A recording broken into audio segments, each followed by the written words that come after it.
guys, how's it going? I'm here with my week 3 video concerning our topic this week of addiction. I thought this was a really interesting topic this week. I really enjoyed some of a lot of the videos that we watched. I found it just kind of really eye-opening to think about, maybe there's other ways that we can think about addiction. Maybe there are other ways to approach helping those with addiction. And more than anything, I was just really floored and inspired by the concept that people who are undergoing this experience of addiction really, more than anything, just need to be loved, and they need to find that sense of hope and community and belonging and acceptance and that unconditional love. And I just thought that that was incredible. It's my favorite takeaway from this week. So in the spirit of this topic, I decided to put out a message on social media. I went on Facebook and just kind of asked some of my friends some general kind of questions, like regarding their thoughts and their experiences and their ideas about addiction. And I did get some responses, although I'm waiting on a couple of people to get back to me with their full answers. So I may post another video after this, just as like a supplement with some more thoughts and some more ideas. I did get one full interview back, so I'm just going to kind of relay that to you guys. It came from my coworker, who is an amazing woman, and this comes from her own personal experience with her struggles with overeating. She is actually in Overeaters Anonymous. But she was willing to share her story, or at least to answer these questions. And so I'll just let you know what she said. So my first question that I asked was, how do you feel that addiction affects the addict's ability to work, to form relationships, or to think positively about themselves? And she answered that as far as work goes, it depends on the addiction, which makes sense. She happens to be a very high-functioning person. She's a wonderful worker. I know that from experience. She says, but as an addict, I suffer tremendously from low self-esteem and do not think highly of myself. This makes it very hard for me to form relationships. She says she's found that most addicts, herself included, have experienced some form of trauma and turn to their drug, whether alcohol or, in her case, food, as a choice. To turn to their drug of choice as a result. So trust is a huge factor that gets in the way of forming lasting relationships. And we heard about this, especially in that first kind of TED Talk video, that this self-medication sort of stems more from this just lack of trust and this lack of secure relationships to turn to in one's life. And it's sort of this vicious cycle in which, you get into drugs to self-medicate, and it isolates you even further, and that causes you to want to self-medicate even more. So she agreed with that idea. My second question that I asked was, what factors do you consider to be the greatest contributors to addiction?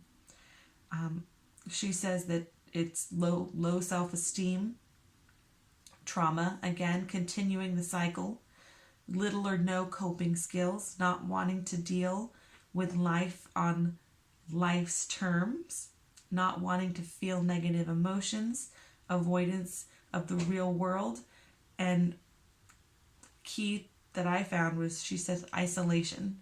I found it interesting that she mentioned that, because again, that's something that we heard come up several times, that idea that being isolated is what kind of drives one into addiction. My third question, I says, how do you feel society handles addicts? What changes, if any, do you think should be made to help those that struggle with addiction? She says, from being overweight and a food addict, I feel society treats addicts like they are unintelligent, lazy, that they can fix the problems themselves if only they ate healthy and exercised. that it is a choice they are making, that they should just stop and all of their problems will disappear. She says, before I began my journey with a 12-step program, I had some of these ideas myself, but now I see addicts in a brand new light. Addicts need to be treated without judgment. Nobody knows their story. Again, like I found it really interesting how much it just resonated with this week's lessons that we heard as far as people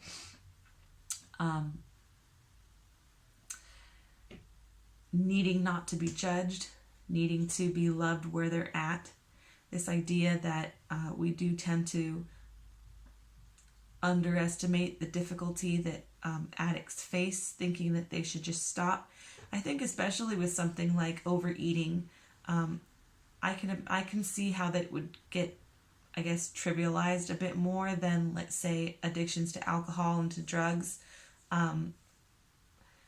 I know that she's mentioned it to me personally just in the past, that she doesn't think people just take this kind of addiction as seriously. And I think that that's too bad, because the struggle's real. The struggle's real for her.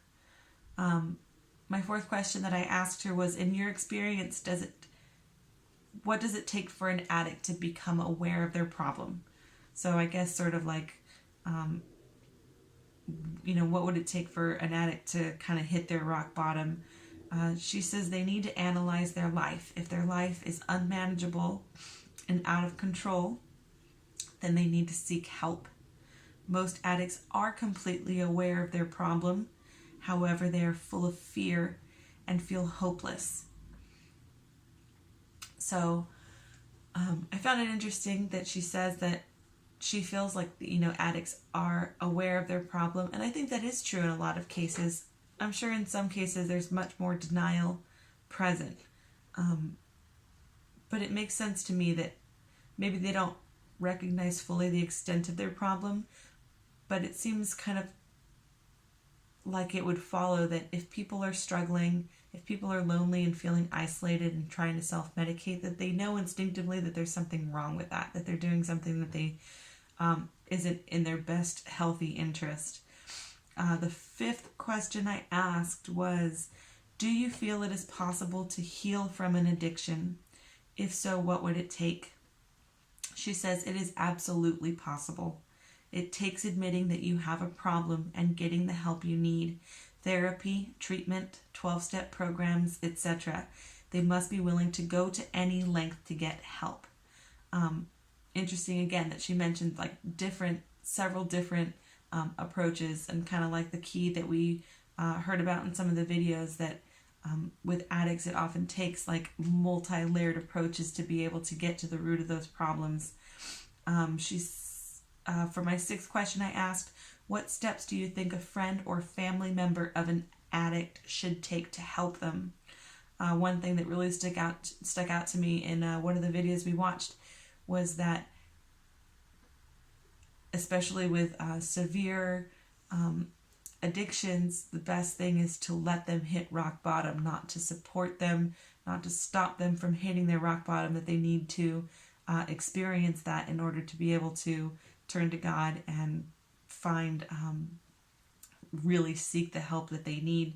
I found that really interesting. I know people that would disagree with that, but I found it resonated with me. She says that friends and family need to offer support, to be non-judgmental, to intervene if necessary. And she said, more than anything, don't pretend to know what they are going through.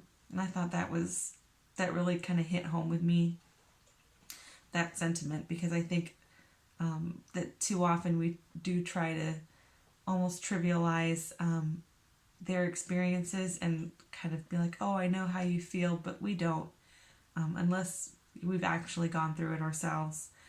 The last question that I asked was just, do you have to feel free to share an anecdote or any other thoughts related to addicted behavior? And she says addicts need to take their addictions one day at a time. She says belief in a greater power is absolutely essential, and addicts need to remember that they are never alone.